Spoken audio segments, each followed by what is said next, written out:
साथियों, जय हिंद, वंदे मातरम। आपने देखा होगा आजकल सोशल मीडिया पर एक बहुत हॉट टॉपिक चल रहा है, यूपीएससी जिहाद नाम से, जिसमें सोशल मीडिया के साथ साथ एक टीवी चैनल भी मुहिम उठा रहा है कि विशेष वर्ग या विशेष समुदाय के लोग सिविल सर्विसेज यानी कि आईएएस की परीक्षा में ज्यादा सिलेक्ट हो रहे हैं और वो कुछ ऐसा काम कर रहे हैं जिससे वे एडमिनिस्ट्रेशन को हथिया लें। हथियाना बुरी बात नहीं है अगर आप अपनी काबिलियत से आते हैं, लेकिन क्या कोई गेम चल रहा है कि नहीं, आज उस पर मैं आपको बताता हूं कि वास्तव में गेम चल रहा है कि नहीं। देखिए, यूपीएससी का आईएएस परीक्षा, इसके 3 हिस्से होते हैं। पहला हिस्सा प्रीलिमिनरी एग्जामिनेशन, दूसरा हिस्सा मेंस एग्जामिनेशन, तीसरा हिस्सा इंटरव्यू। जब प्री में सिलेक्शन हो जाता है तब मेंस का एग्जाम देता है कैंडिडेट, जब मेंस में भी सिलेक्ट हो जाता है तब इंटरव्यू देता है, और जब इन तीनों परीक्षाओं प्री के बाद मेंस और इंटरव्यू के नंबर जोड़े जाते हैं और उन दोनों नंबरों के, दोनों एग्जाम के नंबरों जो टोटल मार्क्स हैं उसके बेसिस पे मेरिट बनाई जाती है, तब कैंडिडेट सेलेक्ट होता है।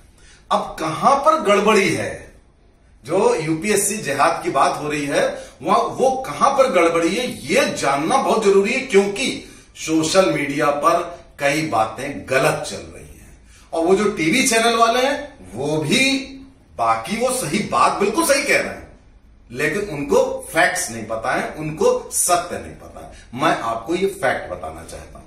नंबर 1, आईएएस की परीक्षा में इस्लामिक स्टडीज नाम का कोई पेपर नहीं होता है। मैं फेसबुक पर सैकड़ों बार ये बात कह चुका हूं कि वो पेपर नहीं होता है, लेकिन कोई मानने को नहीं तैयार है, क्योंकि वो टीवी चैनल वाले ऐसा कह रहे हैं। साथियों, इस्लामिक स्टडीज नाम का कोई पेपर आईएएस की परीक्षा में नहीं होता है, यह बिल्कुल 1000% अकाट सत्य है। दूसरा, आईएएस की परीक्षा में किसी समुदाय का धर्म के आधार पर आरक्षण नहीं होता है, यह भी उसमें लिख रहे हैं कि साहब आरक्षण होता है। इन दो बातों को, ये दोनों बातें निहायत गलत हैं। इससे नुकसान क्या होता है? नुकसान ये होता है कि बात उन टीवी चैनल वालों की सही है, बात हमारी आपकी सही है, लेकिन आप जब गलत तथ्य रखते हैं तो क्या होता है, कोर्ट भी और पूरा देश भी आपकी फिर किसी बात का विश्वास ही नहीं करेगा।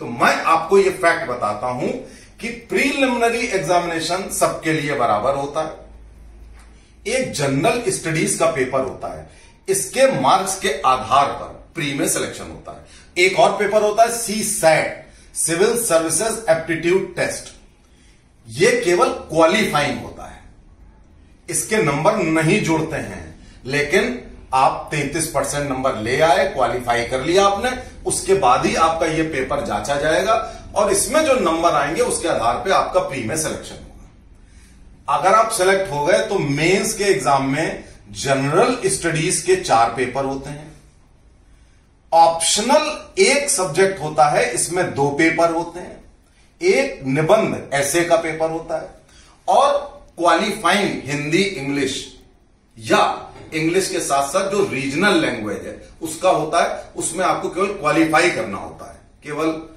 आपको पास होना होता है। अब फ्लॉ कहां है, प्रॉब्लम कहां है, वो मैं आपको बताता हूं। प्रॉब्लम यह है, इस ऑप्शनल सब्जेक्ट में आप लैंग्वेज का कोई भी लैंग्वेज आप ले सकते हैं। संविधान के 8वें शेड्यूल में जो लैंग्वेज होती है वो लैंग्वेज आप ले सकते हैं। अब आप हिंदी ले सकते हैं, इंग्लिश ले सकते हैं, उर्दू ले सकते हैं, कश्मीरी ले सकते हैं, असमीज ले सकते हैं, तमिल ले सकते हैं, जितनी लैंग्वेजेस हैं संविधान में वो आप ले सकते हैं। बस यहीं पे फ्लॉ है। क्या फ्लॉ है? हिंदी की कॉपी चेक करने वाला, वो तो हिंदी वाले को एक बिंदी लगाने पे भी 0 घुमा देता है। इंग्लिश वाला भी यही करता है, वो इंटरनेशनल लैंग्वेज है, लेकिन उर्दू की कॉपी जांचने वाले बहुत कम हैं और वही उर्दू लेने वालों के साथ पार्शियलिटी करते हैं, नंबरों को लुटा देते हैं। केवल उर्दू ही नहीं, जो रीजनल क्षेत्रीय भाषाएं हैं, चाहे वो कश्मीरी हो, असमीज हो, वो सब उनमें ये प्रवृत्ति होती है। और अगर किसी व्यक्ति ने उर्दू लैंग्वेज ले ली और उसने ठीक ठाक पेपर कर दिया तो यकीन मानिए उसको इतने नंबर लुटाए जाएंगे कि उसका सिलेक्शन हो जाएगा। तो इस बात को समझना बहुत जरूरी है और आप इस बात को नहीं समझ रहे। आप कह रहे हैं कि वो इस्लामिक स्टडीज का पेपर होता है, जो कि होता नहीं।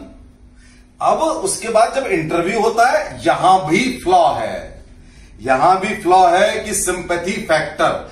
अब मैं आपको इस उर्दू और इस इंटरव्यू के से कैसे बेईमानी होती है, कैसे गलत सिलेक्शन होता है, उसका एक उदाहरण देता हूं। आज से लगभग 9-10 साल पहले एक कश्मीर का डॉक्टर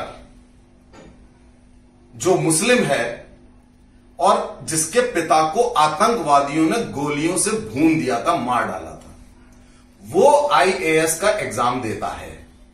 एक डॉक्टर उर्दू का सब्जेक्ट लेता है, उर्दू, उसको भयंकर नंबर लुटाए जाते हैं। अब आप देखिए, मैं भी डॉक्टर हूं, मुझे ऐसी उर्दू या हिंदी या इंग्लिश इतनी भयंकर नहीं आती होगी कि मुझे कोई नंबर लुटा दे। और मैं लूंगा तो मेडिकल साइंस लूंगा या मैं कोई और सब्जेक्ट लूंगा, मैं उर्दू या इस टाइप का सब्जेक्ट क्यों लूंगा? वो उर्दू लेते हैं, उनको नंबर लुटाए जाते हैं, उनको बहुत नंबर मिलते हैं। उसके बाद वो व्यक्ति इंटरव्यू में जाता है और इंटरव्यू में उससे पूछा जाता है कि कश्मीरी, ऊपर से मुसलमान, तुष्टिकरण। जो बोर्ड है, इंटरव्यू बोर्ड वाला, वो उससे पूछता है कि भाई ये तुम्हारे साथ क्या हुआ? तो वो बताता है कि मेरे पिता को मेरी आंखों के सामने गोलियों से आतंकवादियों ने भून दिया, और रोने लगता है। अब उसको इंटरव्यू में भयंकर नंबर दे दिए जाते हैं, इतने नंबर जितने कि उससे कम 30, 40, 50 नंबर कम दूसरे अच्छे कैंडिडेट को दिए गए। अब इनको इस इंटरव्यू और इस उर्दू के बदौलत ये टॉप कर गए भाई साहब, ये टॉप कर गए। और टॉप करने के बाद इनको कश्मीर ही मिल गया और वहां पहुंचकर इन्होंने आतंकियों का समर्थन करना शुरू किया, देश विरोधी गतिविधियां करना शुरू करी, क्या क्या नहीं किया। और उसके बाद इन्होंने पिछले साल नौकरी भी छोड़ दी, राजनीतिक पार्टी पहले ज्वाइन करी, फिर बना ली, अब ये दोबारा से घुसने की कोशिश कर रहे हैं। इस तरह की सैकड़ों बेईमानियां हो रही हैं इस एग्जाम में। तो आपका यह समझना बहुत आवश्यक है कि प्रॉब्लम है कहां। इसका समाधान है कि लैंग्वेज का पेपर हटाना। अगर आप लैंग्वेज का पेपर हटा दीजिए और इंटरव्यू बोर्ड में कैंडिडेट के पर्सनल डिटेल्स को एग्जामिनर्स को ना दिया जाए, अगर आप ये 2 काम कर दीजिए कि इंटरव्यू में केवल रोल नंबर के आधार पे होगा, उसके पर्सनल डिटेल्स एग्जामिनर को नहीं मालूम होने चाहिए, और आप लैंग्वेज में कोई भी लैंग्वेज हो इसको ऑप्शनल ना रखिए, क्वालिफाइंग कर दीजिए, यानी कि वो उसका पास होना जरूरी है बस। इसके अलावा आप ऑप्शनल पेपर ना रखिए, जो ये आपने ऑप्शनल रखा है। ये प्रॉब्लम सॉल्व हो जाएगी। लेकिन अफसोस इस बात का है कि ना सोशल मीडिया पे ना वो टीवी चैनल वाले इस बात को जानते ही नहीं है, वो गलत तथ्य दे देते हैं, बात बनती नहीं है। आप अब इस वीडियो को कोई अगर देख रहा हो तो इस बात को समझे कि प्रॉब्लम कहां पर है, किस तरह से इस पूरे एग्जाम को बड़ा फेयर और बड़ा अच्छा बनाया जा सकता है। धन्यवाद, जय हिंद।